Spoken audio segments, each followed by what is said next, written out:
Izena? Alicia. Alicia, esa. Nola bururatu zitzaizun edo zertan onarritu zinengo biren liburua idazteko? Euskat, kontatu duten moduan, ni Zarauztarra naiz, Zarautzen bizi naiz, eta, Zarautzen egoten dira, Donostian da bezala, kalean jotzen egitzen dira musikoak, ez? Horietako bat ezagutu nuen, eta, haren historiari tiraka, idatzi nuen liburu hori, beraz? Bururatu zitzaidan, lagun bat ezagutu eta gero, lagun horren historia kontatu nahi izan duen. Esan izena? Inez. Inez, ez. Bobiren liburuan agertzen diren hiriburu guztietan egon zara? Guztietan, ez naiz egon, ia guztietan bai. Zarautzen ezagututako musikari hori Liverpoolen jaiotakoa zen.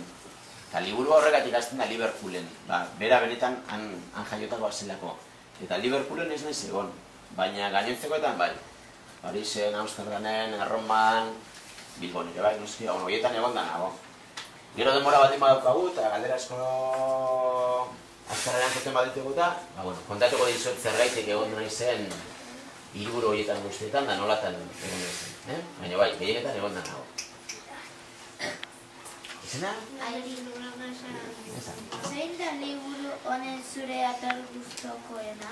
Atal gustokoena? Bera, ez diaten inoiz galdera hori egin. Irudienez liburu honekin eskoletan da barrena, baina...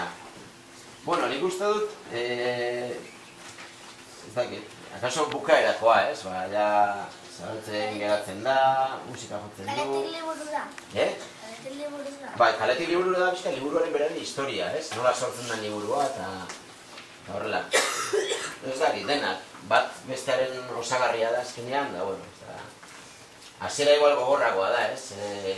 Osaba lanean dago, osaba... Zergatik bukatzen da liburua aurkitu gabe? Zergatik bukatzen da? Antxe justu hortaz hitz egiten ari ginen, ez? Batzutan gauzak ondo bukatzen dira, ez? Pelikulak eta marrazki duzunak bezala batzutan ondo bukatzen dira, eta bizitzan beste batzuetan, ez dugu lortzen nahi dugun guztia, orduan, kasu honetan ere, bukatu zitekeen, ez? Haino aurkituta, eta hori egia esan eskola askotan esan didazu, haino aurkitu behartzen da, idatziko dezu bigarren esatea haino aurkitzen duela eta jaso pasatzen den, da? Izan daiteke hori ere beste bukaera bat. Hori ere dena den politia da, ez? Zuek liburu bat bukatzen dezu?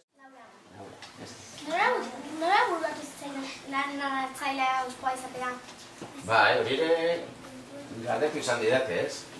Igual normalen izango litzateke Bobik berak kontatzea historia, ez? Normalean, protagonista kontatzen du, edo beste norbaitek kontatzen du, baina hori, ez? Bobi hau gertatu zaio, Bobi ez dakit nola jontzen, baina ez da normalena igual, objektu bat izatea, edo kaso honetan, eskusoinua, ez? Baina, idazteko ariketa txiki bat bezalakoa da hori, ez? Gustatu altzitzaizu Bobiren euskoa idaztea?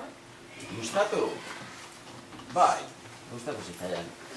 Idazten denean, beti dago historia bat hor buruan, normalen ideia edukitzen dezu, eta gero idazterakoan, gustorago geratzen zara edo ez zara ingustora gelditzen, ez?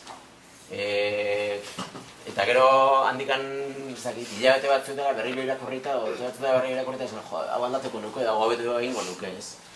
Baina hori, inor ez da perfektua eta noizbait bukatu behar izaten da, ez? Azkenean, zuek txeko lanak egiten dituzuenean edo ikuinen bat, ez zerbait idazten dezutenean ere, irakasleen normalean beti zuzentzen dizuete, ez? Liburuekin ere berdin gertatzen da, gero kontatuko dizuet. Zena? Alex. Zenbat denbora behar izan duzu Bobiren euskoa idazteko? Idazteko, behin azten zarenean ordenadore aurrean liburu idazten, erresa izaten da, erresa. 2 edo 3 astean edo normala izaten da, ez? Bukatzea. Depende liburua luzea den, aurragoa den, holako liburu bat, aste bat, 2 astean edo egin daiteke.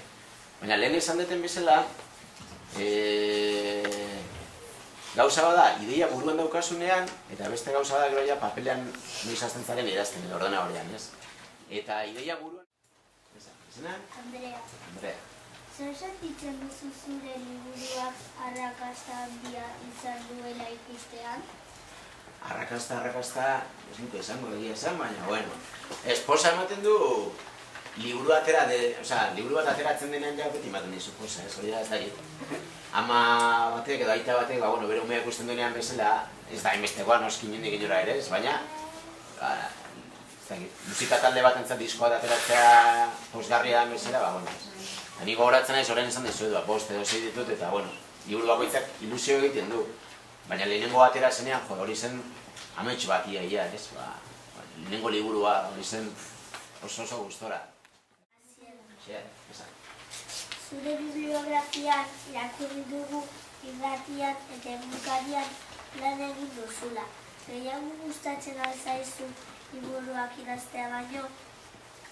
Bueno, desberdinak dira, ez? Bat da, iaia lanbidea, bat da, soldata behar dezu, eta jan behar da, eta etxordaindu behar da, eta horako gauzak, eta orduan dirua behar da, eta dirua lortzeko egiten diren lanak, ez? Batzu mekanikoak dira, besteak kasetariak, besteak futbolistak, besteak irakasleak, eta besteak taxistak, eta nik orduan lan bezala kasetaria naiz, ez? Eta, gustora aritzen naiz, egizaten nahi badezute, nahi hau kasetaritzen aritu, ez da egitez. Ilaitz. Ilaitz. Pentsatu duzu Bobiren bigarren liburua idaztea? Egia esan ez, da jendeak esaten ditu, lehen esan dizudan moduan, Ainhoa noiz aurkituko du, edo zergatik ez du aurkitzen Ainhoa, eta idatzi bigarren saltia, dolakoa, gaina, akaso egunen baten egingo dut, baina, oraingoz asmo askorik ez dut. Noiz jartzen zara harremanetan marrazkilariaz, liburua idatzi aurretik edo ondoren? Bai. Hori, editorial edo argitaletxe bakoitzak bere lan egiteko sistema egiten du, ez? Eta normalean, marrazkilariak lana edo liburu eramaten duenean, da irakortzen dutenean, da gustatzen baldin mazaie, eta liburua aterako dutela erabakitzen baldin badute, normalean esaten diete idazlari, ze marrazkilari nahi dezu, ez? Norbait badako zure preferidea dana, eta orduan, horren liburua, horrek ilustratzen du liburua. Eta beste aukera izaten da, argitaletxeak esatea guk marrazkilari hau dauzkagu, ez? Hauetako zein nahi zure egin. Cristian, zein da zure gustukoen duzun liburua? Gustukoena duen liburua? Galdera zaila. Zuek, horren erantzunik badezute?